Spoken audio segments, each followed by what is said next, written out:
Doctor, election result இதுவரை ஒரு 4 சுற்று 5 சுற்று முடிவுகள் வந்திருக்குது. காங்கிரஸ் வந்து பார்த்தீங்கன்னா கிட்டத்தட்ட ஒரு 226 கூட்டணியோடு சேர்த்து காங்கிரஸ் தனியாக ஒரு 98. எலெக்ஷன் கமிஷனுடைய அஃபிஷியல் ஸ்டேட்மெண்ட் படி பார்த்தீங்க அப்படின்னா 97 இடங்களில் லீடிங் இருக்கு.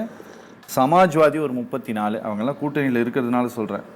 திரிணாமுல் காங்கிரஸ் ஒரு 29, திமுக வந்து ஒரு 21. கணக்கு பார்த்தோம் அப்படின்னா நம்ம ஒரு 200க்கு மேலே ஒரு இடங்களை பிடிக்குது. பிஜேபி மட்டும் தனியாகவே 237 இடங்கள்ல இருக்குது. இப்போது இருக்கக்கூடிய இந்த தகவல்கள் அடிப்படையில், எலெக்ஷன் கமிஷனுடைய இந்த லீடிங் ஸ்டேட்டஸ் அடிப்படையில் பார்த்தா மோடி திரும்பவும் பிஎம்ஆ பதவி ஏற்கிறதுக்கு வாய்ப்பு இருக்கா சார்? வாய்ப்பு இருக்குன்னு தான் நினைக்கிறேன். இருக்கு. ஏன்னா இப்போ எக்ஸிட் போல்ல சார் பக்கத்துல வாய்ப்பு இருக்கா அப்படிங்கிறவாரு.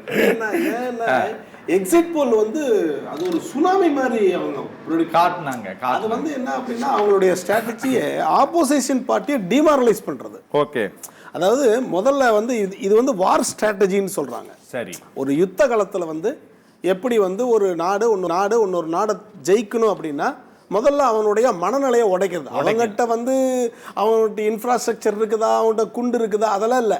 அந்த வீரர்களுடைய மனநிலையை முதல்ல மென்டல் டிமாரலைஸ் பண்ணுங்கிறான் வார் ஸ்ட்ராட்டஜி. அதுதான் முக்கியம்.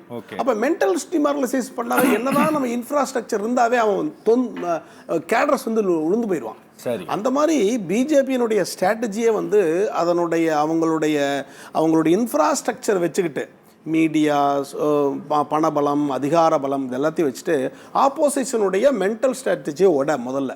அப்போ 2 நாளாக பார்த்தீங்கன்னா அதுதான் எல்லா மக்களுக்கு ஒரு அபிப்பிராயம். பொதுவாக பார்த்தா மென்டலாகவே கொஞ்சம் டல்லாக இருந்தாங்க. ஆனால் இந்த ரிசல்ட் வந்து ஒரு உற்சாகத்தை கொடுக்குது.